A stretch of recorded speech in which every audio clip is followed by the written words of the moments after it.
Today's keynote speaker used to be the political editor of BuzzFeed UK.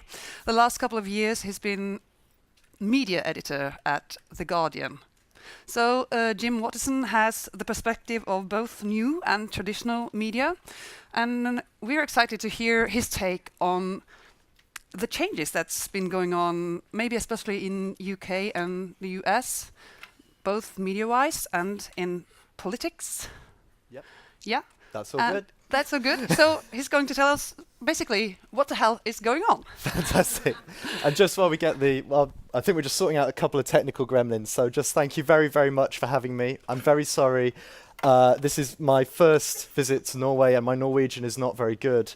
So you'll just have to cope with this. My country has been deciding to punch itself in the face repeatedly for fun in recent years over Brexit. And as a result, Norway has never been in the news quite as much in the UK. Every morning we wake up and there's discussion of whether the Norway option is good, the Norway plus option, the Norway minus option, the Norway with cheese, the Norway with tomato. And occasionally we even get a Norwegian on to talk about it. So your name has never been more spoken of in British politics, whether that's for a good thing or not.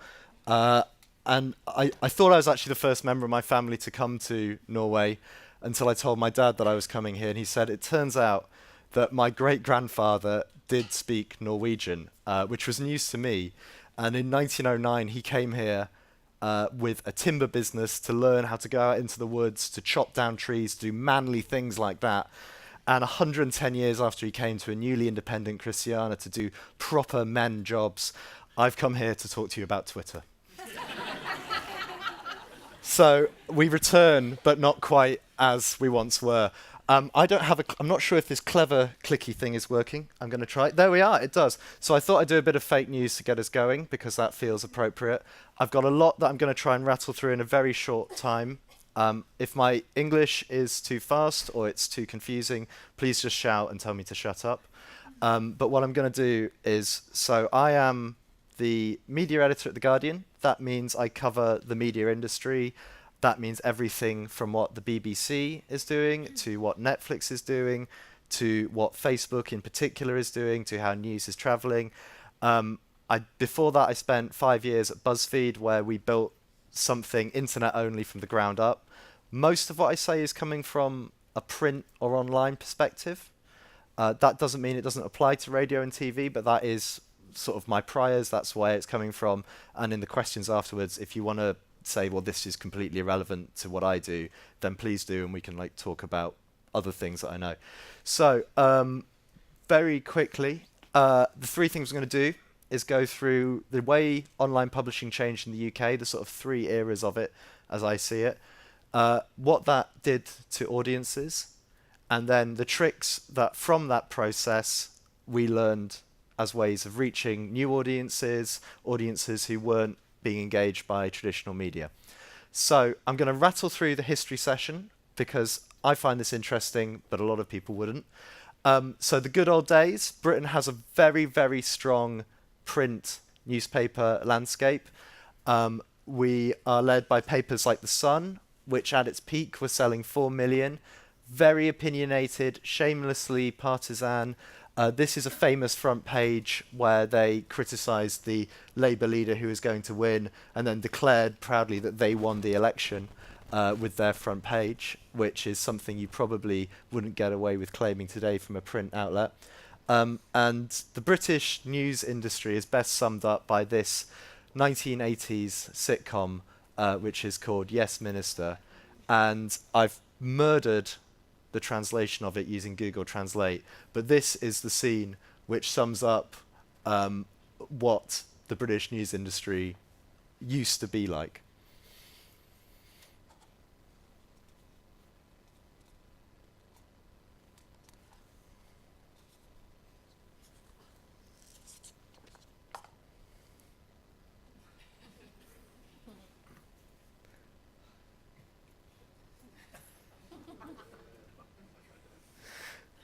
So that's the very dated idea, but you have these papers that represent every single strand of opinion. You have them for the left, for the right, for the populist, for the down market, And that was the way it worked until about 2010. And then the blogs started coming in.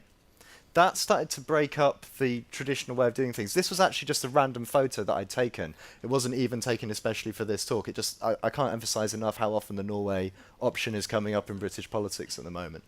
So I want to get this idea that we had a traditional news cycle. You had the morning newspapers that fed into the evening radio broadcasts that then fed into the evening TV news. And that was the way things were. Then the blogs started coming. And then the big change, as we all know, was really when Facebook came along, and in particular, and it's amazing to see this story now, this is only 2014 that Facebook decided to go all out on doing a personalized newsfeed. It feels like we all know the risks of it now. We all know the reasons it went wrong. We all know the fact that they're now spending their whole time trying to undo the problems that this created. But it's only 2014 that Mark Zuckerberg was giving interviews about why he wanted to make a great personalized newspaper for everyone. At the same time in the UK, audiences for traditional newspapers, you don't need to really read it. All you just need to do is see that those print sales are going from 5 million at the top down to 1 million there. BBC TV viewers, the main channels, are now viewed by people with an average age of 62 or 63, and that is climbing several years every 12 months. And then all of this has destroyed the idea of the core reader, and that's one of the themes I just want to talk about this morning. This is the people who regularly visit online news sites in the UK. And what this shows is that there's only a few games in town, really. Some of the really big traditional newspapers, Times is behind a paywall, so has tiny reach, very influential, but only read by really the political and media elite. The Mirror, once one of the biggest papers in the country, now really struggling to register. And then at the top, you've got a handful of outlets dominated overwhelmingly by the BBC News website, who actually have people who are coming to visit them every day for the news. If you're below this line, you're basically fighting to go viral and try and get a few clicks from Twitter, try and get a few clicks from Facebook, and try and prop up your business. So another bit of what happened in this period in the UK, and I believe it also happened over here to a certain extent, is a sudden range of new Facebook-driven news sites. We had things like the Canary. A lot of this was associated with the rise of Jeremy Corbyn and the Labour Party, who adopted a new left platform. These sites were unashamedly doing what British right-wing tabloids had always done for the Conservatives, but doing it for Labour. Their view was, if the print newspapers can be biased in one direction, why can't we be really biased in the other direction? And, you know, if they're spreading fake news, we're going to do it as well. And one of the main things they do is repeatedly criticise the BBC and public broadcasters in incredibly unfair, vicious smears that are lapped up by a British audience who seem to think that there's a great conspiracy to keep them out and away from the truth.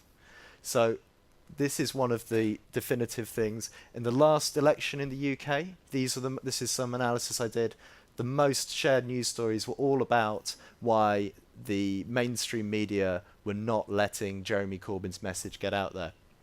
So, you know, here's the truth about Jeremy Corbyn, here's the Labour manifesto, the Tories are killing people, Theresa May wants to bring back fox hunting. That, believe it or not, is one of the biggest issues in the election. And this is another theme I'm going to come back to. The idea of what a story is and who cares about a story has changed massively. So in the UK, for instance, this somehow, without anyone realising it in the traditional media, became one of the biggest stories of the last general election. No one really saw it coming. And even when we did see it, we thought in our newsrooms, this is stupid. So what it was is a minor thing. The Conservatives, the governing party, didn't put a line in their election pledges saying, we will ban the trade in ivory from elephants. This is something that is clearly not, you know, an election's mainly about the economy, about the future of domestic policies, about industrial policy, about immigration, about all sorts of issues like that. This is a very, very small one line. but it speaks to people. And so what was happening was Conservative MPs were suddenly going out, knocking on doors, going, what's going on, with the economy? You can't trust Labour. And people were asking them about fox hunting and what are you doing about elephants? It just sort of bubbled up. And even at that point, we were all going, but this isn't news. And it turned out the public disagreed with us. They felt it very much was news. And so that's one thing I'm going to come back to, the idea of, in an election now, our ideas for which we get from institutions of what a story is, I'm not saying they're wrong, but we have to account for the fact the public might feel differently when given a choice about stuff that we go, this is irrelevant. And this was a similar one, I'll skip through. At the same time, we had enormous levels of abuse of politicians on all sides. I won't go into the detail. And throughout all of this, so if this is the second era, we had a lot of new news sites, places like BuzzFeed, my former employer. Here's a slightly cringeworthy picture of myself a few years ago with a man who managed to accidentally lead us out of Europe. But they invested in proper reporting, and I'm going to now sort of look at how that plays out. So very quickly, the third era, which is essentially what's happened since early 2018. This was the Sun's front page on the day of the last general election. That gives you an idea of how the British tabloid press run. What happened is essentially we had a 5 or 6 year period of complete chaos. And I kind of feel, and I don't know what the media environment is like for you guys, I sort of feel things are starting to solidify into what might be some sort of institutional news future for the next decade or so, with a mix of traditional outlets that are still struggling to do their old purpose, places who are struggling with the fact that Facebook has turned down the traffic. A lot of the really big viral sites that used to be massive are now struggling for clicks. Middle ground stories, things about what a local council is up to, what a local city is up to, aren't getting a lot of traffic, and audiences are drifting to social platforms, but not for news, that their attention is just drifting. So what happens when you sort of study user behavior is you tend to see people, if they switch off a news app, aren't going to another news app. They might just be spending more time on Instagram, or they might be spending more time watching a Netflix series on the train rather than reading a newspaper. It's not as simple as the new news outlets have taken our audience. It might be that something completely different. The BBC, whenever you talk to anyone there, say we're not so concerned about our commercial rivals, we're more concerned about the attention span that's going to other places. So what's all of this done to audiences? First one, journalism cuts. We've all had them. The number of reporters impacts what you can do. And it also leads us to question what is a story and how much time we should spend covering certain things. If we don't have the resources to do as much as we used to, is it worth always doing this, trying to sort of do the same thing worse? Or do you just say, we don't need to do that bit of what we used to do? That some part of perhaps, if so many people are going to Instagram for lifestyle content, do you need to do a journalistic take on that? I think there's a place for it, but you need to start thinking about what the future is and things like that. Audience measurement has meant that we all get hooked on seeing the view count. We all like to run into the morning meeting and go, that video that we put up last night, that did 50,000 views, that did 100,000 views. And everyone goes, wow, great success. But that also gets us completely hooked on traffic. And that's something that I am completely obsessive about. One thing about my former employer, BuzzFeed, that was brilliant was, even though it's got a reputation for chasing clicks, perversely, and people will probably laugh, they normally do, there was always an edict that we didn't do clickbait, in the sense that we didn't try and trick the audience into clicking something. It's fine to do something fun, it's fine to do something silly, but don't trick them with a headline, because they will end up getting annoyed and they'll end up not clicking on you in future. And the rule of thumb that I think is really good from all of this is to try and get the maximum audience that a piece could realistically get. An article, a video clip, or a piece of audio. Because if you're doing a niche politics story about, the inside track on what Labour are up to in Parliament at the moment, there's not that many people who are going to read it. But if you're doing something on a big celebrity, there's always going to be a lot of people who are going to read it. So you've got to sort of benchmark yourself. Just because that politics take is only being read by 50,000 people doesn't mean it's a flop, given you might have found a way to double the audience for it by doing something more interesting. The wonderfully illustrated by that animation we saw just now point of partisan half-truths will always do better as long as Facebook, Twitter, and other social networks allow the public to share things at will. I don't really see how you change that without the platforms changing it. Journalists can also appear more herd-like, because there's more attention on their behavior. So you can see them all talking to each other on Twitter. You can see them all chasing the same stories. And so while it's brilliant for getting your work out there, I, as someone who was addicted and is still addicted to Twitter for about 10 years, took a month off last month and found that the stories that I was reading and the things I was thinking about were so much more varied, and that probably produced better journalism. Audiences expect accountability, and I already talked about that point. And then finally, the fact that you just have to compete harder, that the need for something to be different, for it to be exclusive, for it to be funny, is absolutely enormous. So that's a sort of quick, very, very brief, compacted history lesson of what happened in the UK and to a certain extent in the US. We had that period where the old institutions were there. Then we had the period where there was total chaos, driven largely by Facebook.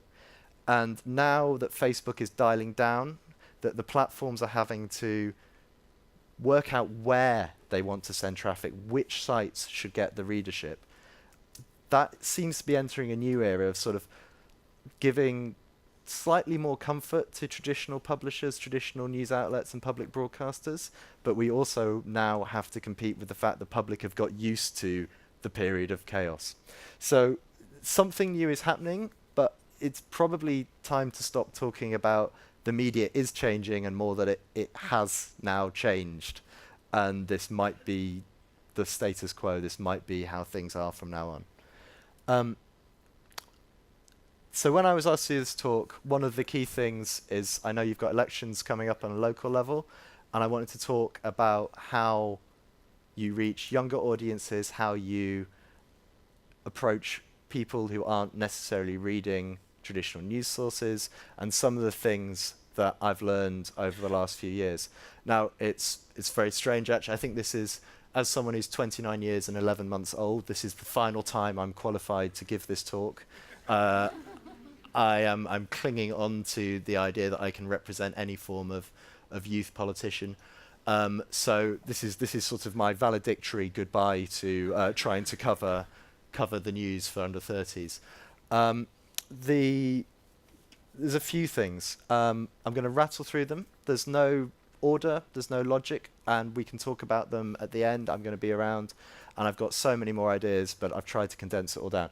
So one is that formats matter. Play with formats. This is The Guardian's long read strand. One thing we do is try and find what is appropriate for the story. So we put, if something is best told in 3,000 words, then tell it in 3,000. If something is only worth 300 words, don't feel the need to write 800 words. If you're playing around with different ideas, why not do it? Bloomberg, a very serious publication, did a fantastic interactive game the other week in which they did a Brexit game where you had to try and get the Prime Minister to the end of a Brexit deal. It was but I mean, I think what was great, and I'm a massive fan of clever people doing stupid stuff, because we all like to have a bit of fun. Hopefully you all do, sometimes, occasionally. But to have people who are very, very clever doing very silly things takes a lot of thought. So just because that looks like a computer game doesn't mean it's not an incredibly well-reported, very accurate, and very, very funny and also educational take on a news story. When you do something like this, don't just think, okay, we'll give it to the graduate who's just joined in the office and give them 2 days to do it. Give them 2 weeks, and it could be amazing. These things are hard to do, and to make something very, very simple often takes a lot more work than to make something very complicated. This is one I did years ago, where an example of how you can cover a stupid topic online. This is very, very old school BuzzFeed. Gosh, it's 5 years ago exactly now, so it really is from a different era of the internet. But there was massive floods in the UK. People didn't know what to do.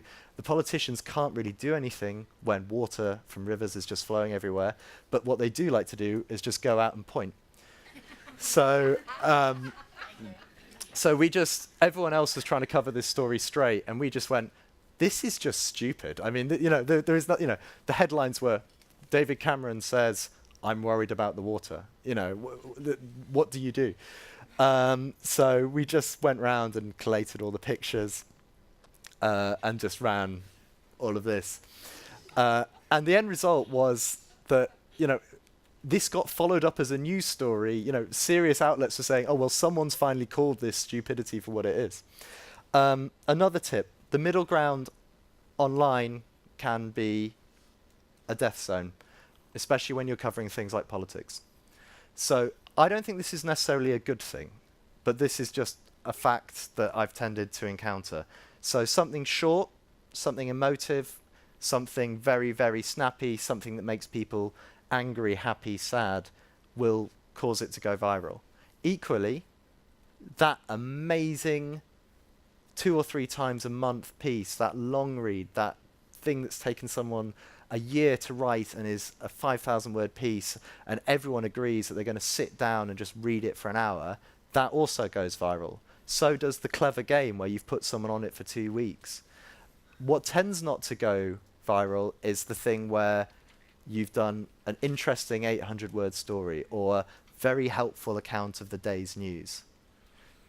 If you've got people coming directly to your site, and I know that NRK does have a lot of readers coming straight to the website, then that's fine. Also, if you've got them coming to your broadcast channels, then that's fine, because you can give them their greens, you can give them the news that really matters.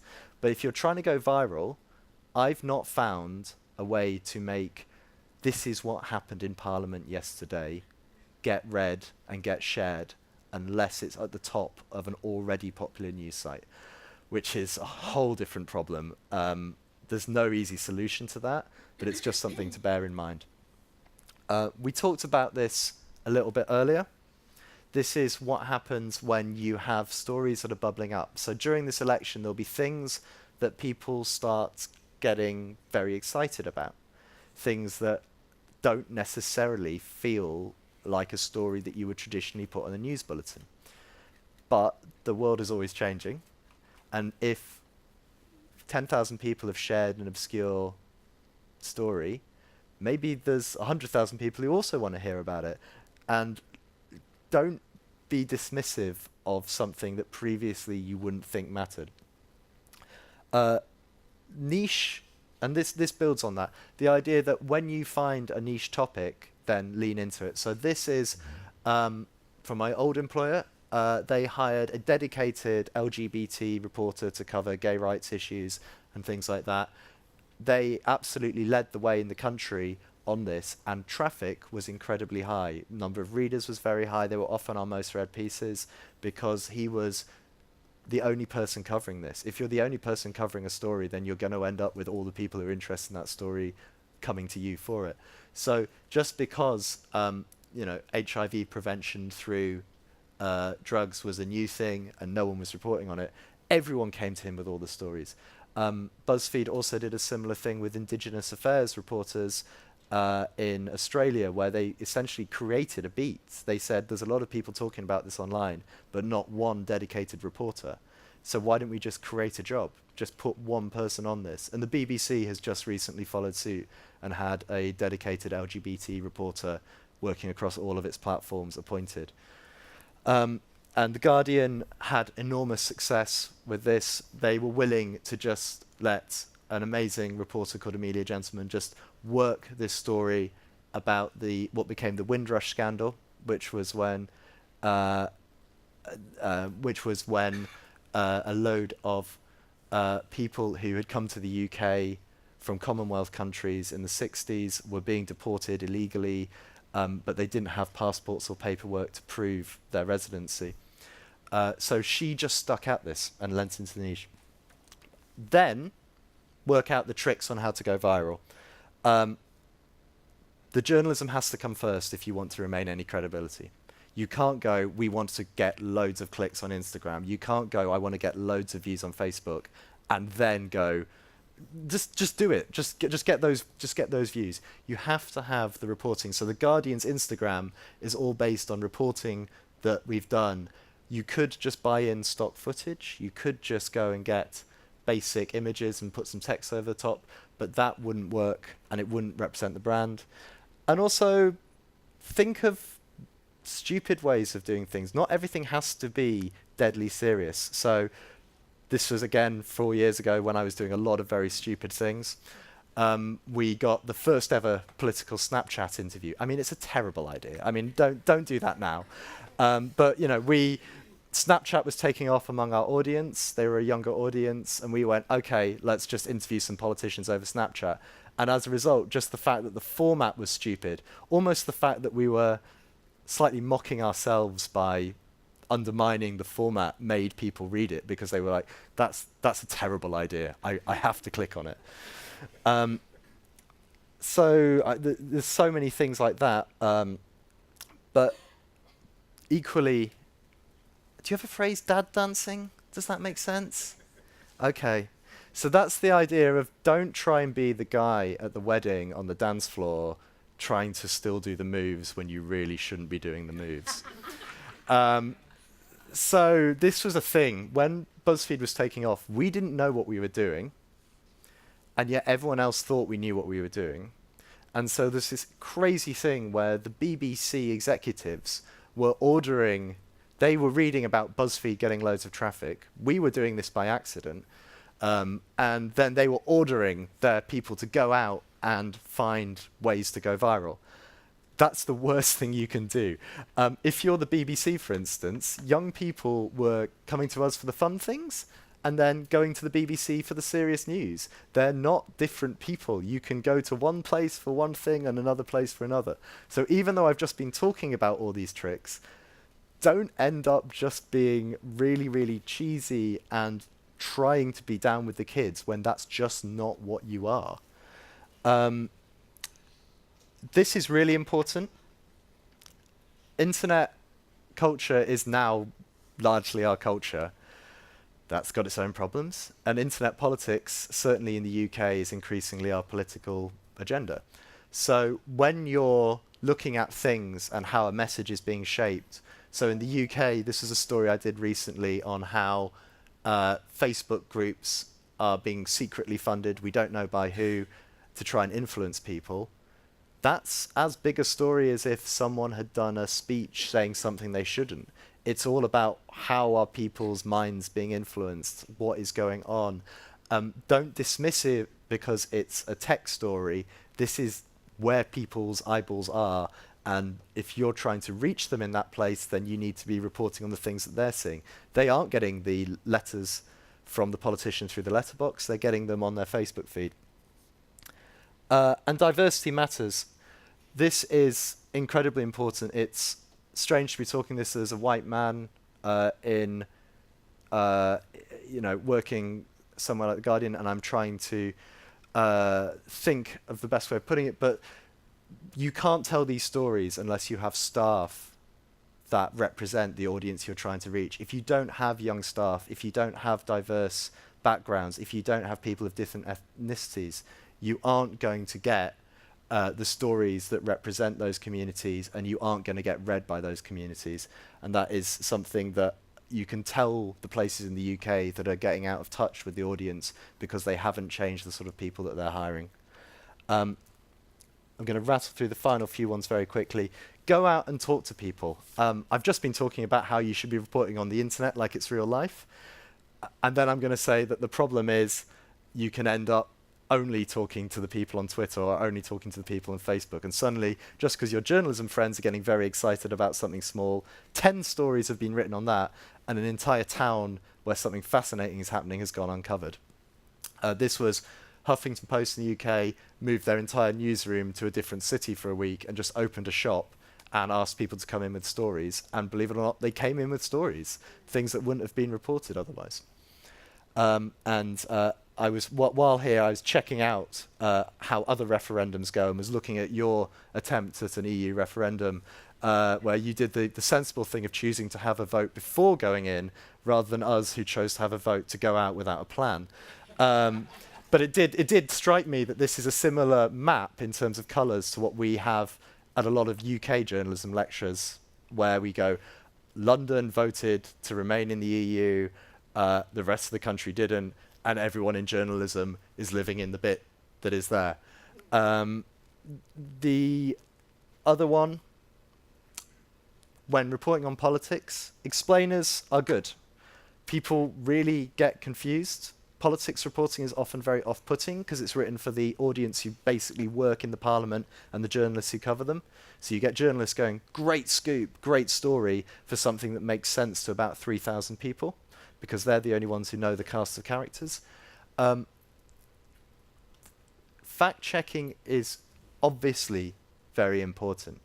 One thing I'm very interested in at the moment is that fact-checking can go a bit wrong when you end up being patronizing to people, or you end up being boring. In the sense of, if someone says, I really believe that the greatest threat facing Norway is growing inequality, and that this has gone up by 2% every year, and you spend a day writing an 800-word piece going, well, actually, it's only gone up by 1.5%, the general public are going to go, I mean, come on, sure, that exact line needs correcting, but the idea that you can just be a pedant on every single point is something that can inadvertently be off-putting to an audience. I feel uncomfortable with that, but that is definitely, whenever you look at the audience feedback, if you are too nitpicking, if you are too precise in what you're calling people out on, then it can backfire and you won't also get read because it becomes basically an academic paper. Covering live events, that does incredibly well. People want to take part in something live. We all know that one of the easiest ways to get a live TV audience, a TV audience now, is to do a live event, and social media plays a key part in that. And don't be afraid to report on the media and how it's put together. People love the idea that they're getting the inside track on why they're hearing the thing that they do. And I'm going to go into questions because there's only a couple more things. But what you're looking at is probably representative of where the audience is. If you find yourself on the way to do a journalism job, constantly looking at Instagram and going, it's funny, I'm not really looking as much at the thing I used to do, that's probably where a lot of your audience are. If you're spending your time less on Facebook and more on WhatsApp, then maybe think more about why you're not distributing your news on WhatsApp. Don't wait for the big report to come down saying, we've surveyed the last 2 years and audience behavior has changed in this way. Just think what you're doing. Everything's moving so fast. If you suddenly find you're getting sent lots of links on WhatsApp and they're all wrong, or you're getting lots of links through messaging services and they're wrong, then maybe the answer is you need to be putting your own stuff there. And one other thing on that is that when it comes to fighting fake news, quite often young people are the ones who are tarred with it. If you're thinking of how to report on local elections, in my experience, it's normally over 60s who are often the worst for spreading fake news, speculation, and things like that, because they've grown up in an environment where they assume that all media is checked. Teenagers today are very, very cynical and have grown up not really trusting anything, which is a different problem. So the one trick, to my mind, for reaching audiences is basically really boring.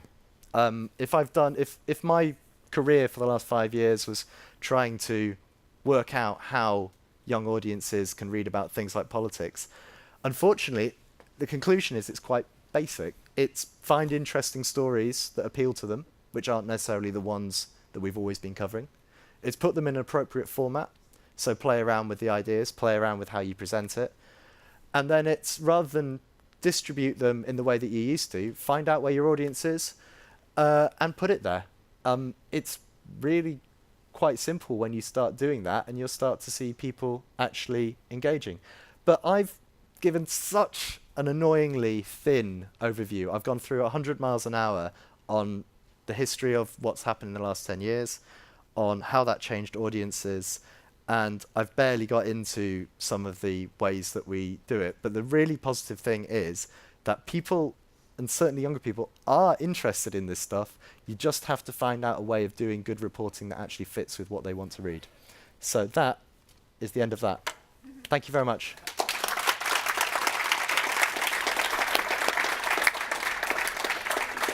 Thank you. Thank you, Jim. Luckily for us, you're not quite done yet. Now, our former UK London correspondent, the most British of all non-British people I've ever met, Espen Aas is going to hold a Q&A, and also with a look at the audience. Maybe you guys have some questions as well. So, yeah, so just give me a wink. Thank you for your positive, lovely view on past, present and future. But I think everyone here might be wondering, so where should we go as the largest media institution in Norway without going into the dad dance, but still not providing the audience with the sort of stories we write for each other? So there is one thing, which is that people get older and people get more interested. Oh, this is fantastic. I've got the microphone for Eurovision, and now I've got the stool to sort of do my solo. There is the thing that audiences do get older. So just because someone's not interested in your niche politics story when they're 21 doesn't mean that when they're angry at taxes when they're 35 or 40 that they won't be reading it then. So don't chase it at all costs, because they might come to you. The BBC is in a permanent state of self-doubt at the moment. And I kind of sometimes wish they just had a bit more confidence in what they were already doing, because a lot of it's very, very good, and focus more on how to find a new audience for it. So they have increasingly online, for instance, they have lots of brilliant radio output, which wasn't finding a younger audience. They often do that now as a long read, written through website news story, where they'll have, a 3,000 word transcript almost of a or reformat it as a podcast. So there's a lot of material you might have that isn't reaching people, that if you just put it in a different format, if you cut it up in a different way, could do better. And basically protect your position is the main thing. Don't get too worried about trying to chase things that you're not. And an interesting thing that happened with the BBC is they had a lot of confidence in the regions, in the Scottish and Welsh and Northern Irish versions, to basically let small teams do their own thing as an experiment. And so if maybe, you've got a regional bureau and you were willing to just let them, let 5 people experiment and try and get something off the ground for 6 months, and if it doesn't work, then great, we'll just cancel it. That's a very good attitude to have. So there's a lot of social media stuff done in BBC Scotland, which is way ahead of what's done in London. Just give me a hand if you want to ask anything. But going back to your own move from BuzzFeed to The Guardian, going from new platform to old platform, I'm not sure that's the official line. No, probably not. But I mean, The Guardian has evolved quite a lot over the years as well, giving away stuff for free, at the same time asking people to subscribe. Have you changed? Have you stopped doing certain stories?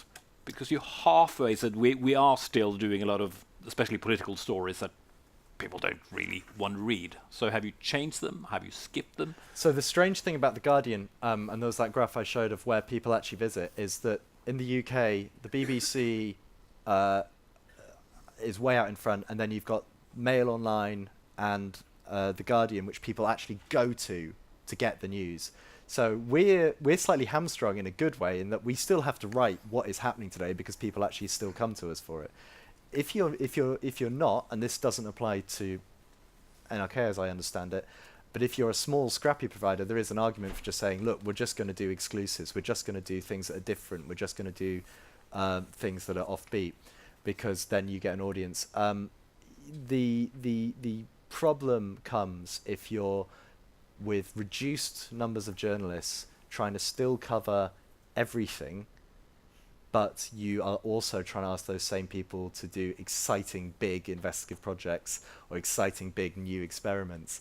Then you need to work out, do we just have to cut back some bit of core coverage and just let people and just designate you are just going to be able to go off and do your own thing and come back with something wonderful.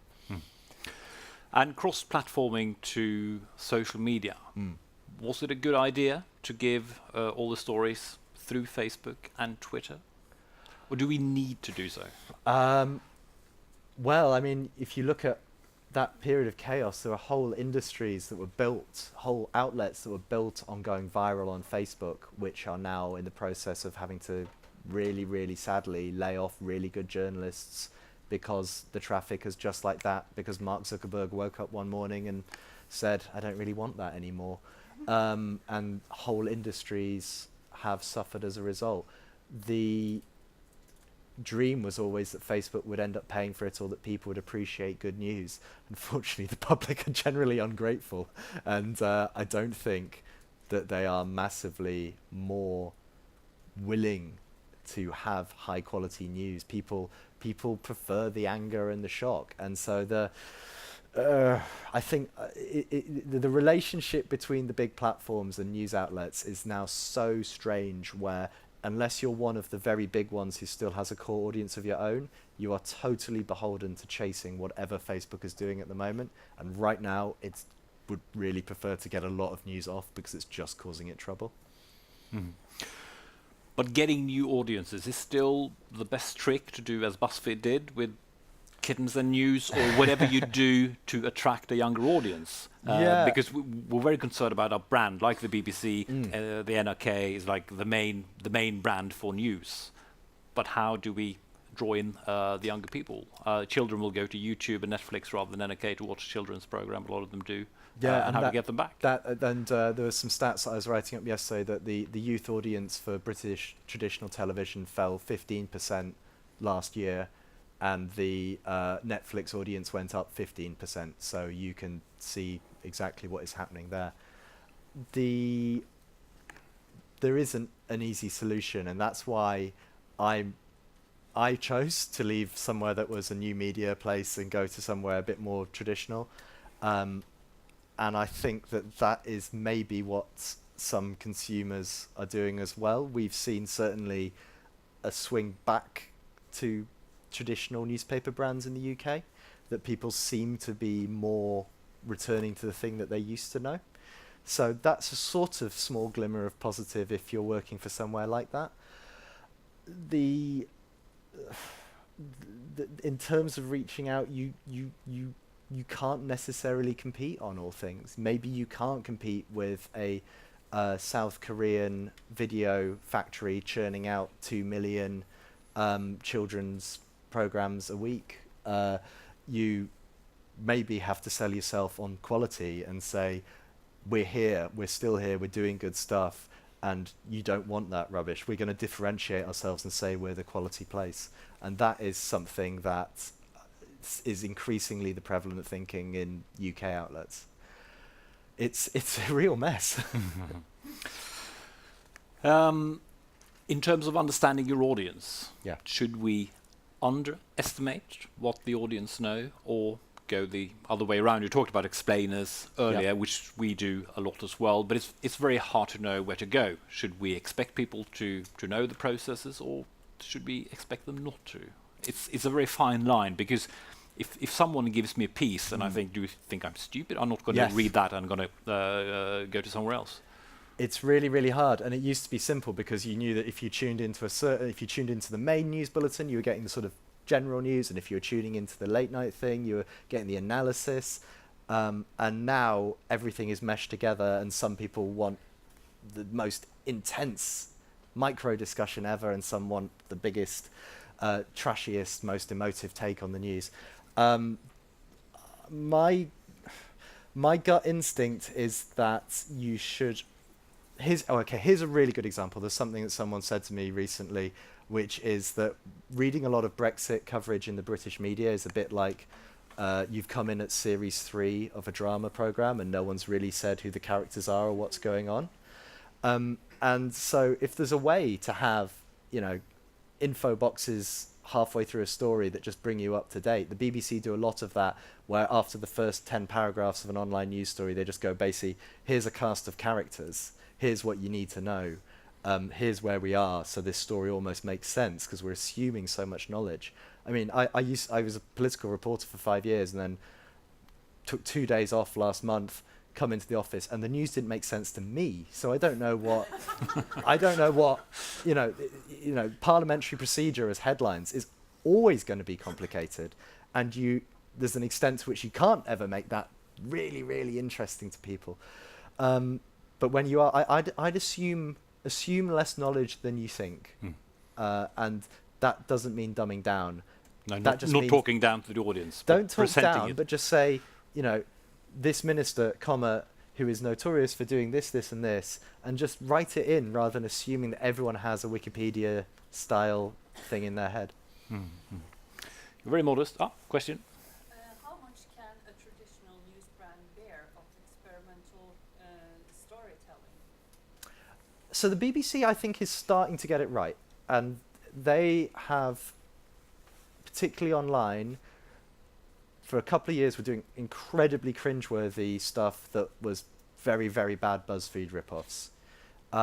They have started to experiment with formats and started to experiment with storytelling. And when it has an authentic voice written by someone who knows what they're talking about, it almost doesn't matter. It almost doesn't matter what brand it's under, because that's still quality. So if you get a brilliant person who totally understands YouTube culture, writing about YouTube culture, then it doesn't matter how old you are or whatever. That's a proper story. That's something that's affecting our society. If you do whether it's a TV report, a radio piece, or something on how, on literally the thing we were saying, that children are just watching these YouTubers and what's this doing to their mind, and who are these Norwegian stars who anyone over the age of 25 has never heard of, and go in on stuff like that. That's still quality. It's when if it feels cheap, it probably is, and if it feels like this is interesting, then it's probably quality. We all know what's tacky and what's not, and it doesn't necessarily mean that it has to come in the traditional format. Yeah. How do you get traction on paywall articles and on paywall publications? Is that possible, or is that like? Well, for people who don't know, The Guardian's taken the very bold decision to never have a paywall, and instead what we're doing is we're essentially asking people, because we're owned by a not-for-profit trust, we ask for contributions from readers, and that has brought in a substantial amount of money from people who believe in The Guardian's mission. A lot of other places, which are for-profit, are putting up hard paywalls in the UK. We're much later to it than people in Norway. We're much less developed on that, and there's much less willingness to pay for the news. Frankly, and I've been reading up on the media scene here, the same complaints about NRK sort of meaning it's impossible to put up a paywall are exactly the same in the UK, because the BBC is so dominant that people don't need to have somewhere for basic news behind a paywall. In the UK, it's worked for very elite publications, places with money, financial publications, and the Times of London. Although even then, we're talking a few 100,000 people and struggling to replicate the revenue that newspapers and print newspapers used to bring in. I don't see a massive change in that coming. Everyone likes to sit at these events and go, people put their hands up and say, I want to have a Spotify for news, but then in reality, I'm not sure that they would actually pay. Do you think different on audiences in big cities and in the countryside at all? Do you think of them in different ways? Yeah, totally. They're totally different. And people here will have seen sites like Lad Bible and Unilad on their Facebook page, There's a few heads nodding. Okay, so they're British publishers who are basically old school tabloids. They do celebrity football stuff like that, but they do it in a online way, and they are brilliant at reaching northern working class people who aren't covered normally very well by the London media, because their content just resonates. It's if you're writing for that audience, then you will get stuff that people are interested in, and not all of it is. They've tried to bring themselves a tiny bit up market, and some of it actually does contain sort of semi-proper news. I don't think that's a model that anyone here should be following, but it is just an example that if you produce stuff that people are interested in, they will read it and they will respond to it, and it's not necessarily the case that they're beyond hope. Don't give up on it. You just have to accept that you maybe can't force people to eat their vegetables. You can't force them to eat the news that's good for them, and just work around that. There are definitely, it is like the definitive chat in London at the moment about how did we not see Brexit coming? Oh, because we were all in London, and not enough people were out in small towns talking to people. Last question, anyone? Yeah. I was thinking about that ivory trade thing you had. Yeah. And isn't it in part because it's something that people can actually relate to? Yes. If you know what an elephant is, you don't have to sort of understand the mechanisms of politics and all the preconditions. So it's something you can actually say, okay, but that actually makes sense to me. Oh, totally. And someone translate for me. What was the one that the viral image in the presentation beforehand, which had gone around of someone in a supermarket, looked like they had a beaten up face? Oh, it's a bit difficult to Oh, explain God, because okay. you don't have the same system in England. But basically, if you go with empty bottles into a store, you get 20 pence for a bottle. Yeah. The story was he was given a small receipt for 2.5 kroner for bottle from his local council to live on. Oh, okay. I get you. Just okay. rubbish. So I know, but I get it. This sort of we're not looking after our own kind of thing. That sort of thing goes incredibly viral. And what was weird about it, and the reason I wanted to know the translation was that visually it's identical to the same things that we see that go viral. Because it's an instant emotive image. I can see that there's basically something to do with money and a person who's in a bad way, and it looks unfair. Yeah. Works perfect. And instantly, I felt angry on his behalf as soon as I saw that. And I didn't have the time. I've done talks where I've gone sort of whole hours on how to go viral and things like that. But think about the thumbnails that you put on stories. Think about how you present them. And to a certain extent, without stepping over the mark, you can play them at their own game in the sense of you don't have to put an emotive picture on everything, but don't put an incredibly boring picture on it. But that is it. You relate to the elephant that's dying. You relate to the fox hunting, which you feel is a very bad thing. You see everything in black and white when you're flicking through a Facebook feed, and there is an extent to which, if there's one theme from all of this that you take away after all this strange Englishman ranting at you, is that if everything has slightly changed and it is now in a permanent state, this isn't a transition where we don't know what's going on. We've got a pretty good idea of what's going on now, that social media has upended the traditional news agenda, and we're just going to have to live with that until Mark Zuckerberg changes his mind. If that is the way we are, you have to lean into that a little bit and understand the tactics and then use them for your own benefit. Okay, thank you very much, Jim. Thank you.